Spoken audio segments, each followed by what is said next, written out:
That's why I call these MAGA assholes neo-Confederates. This has all been done before. Not only did they fight and kill our Union boys, but they didn't have the foresight to make sure that the Confederacy had the proper rations, tools, supplies, weapons to fight their fucking war.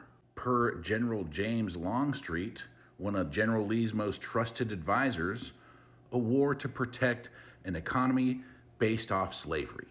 You want to know who else treated our troops like shit historically? The Confederacy.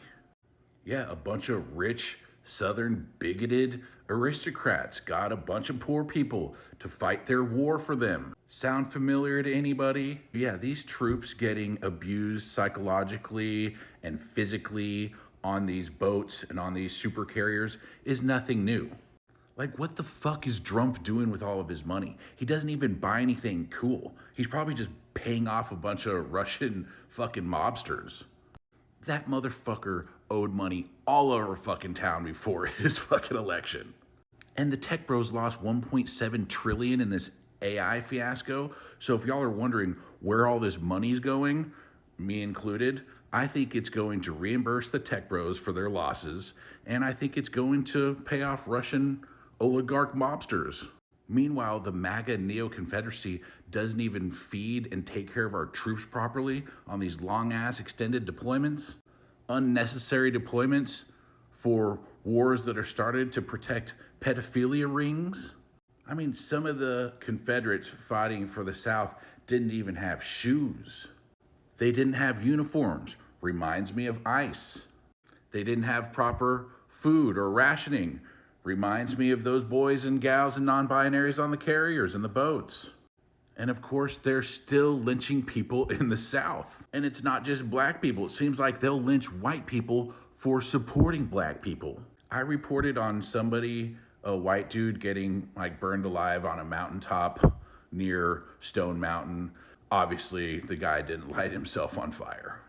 Somebody lit that guy on fire on top of that mountain to make a point, and then everybody's like, nah, nothing to see here, no foul play.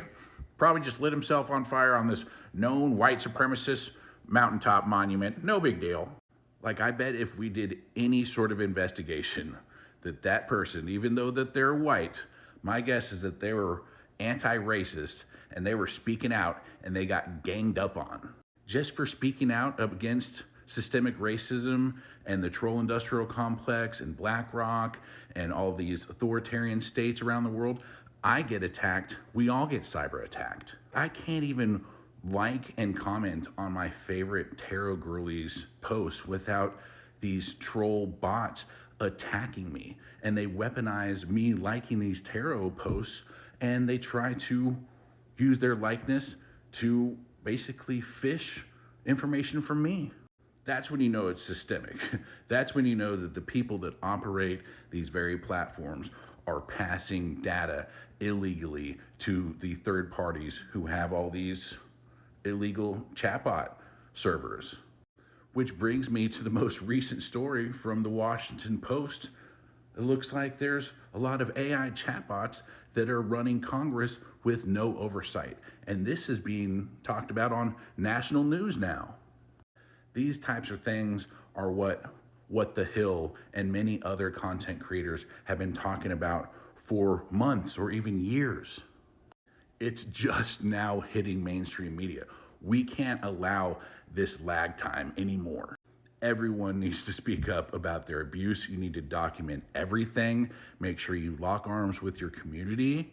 There's been some really good signs of late, and it seems Drumpf leaving his most trusted advisors on that decoy plane, that has caused an even bigger fissure in the MAGA cult. So that's a good sign leading up to the midterms. I'm pretty sure my divine feminine is psychic at this point, and I may be considered Timu Blackjack or the guy who doesn't wipe the sleep out of his eyes before he starts shit posting, but I too will never steal your $1,000 pen.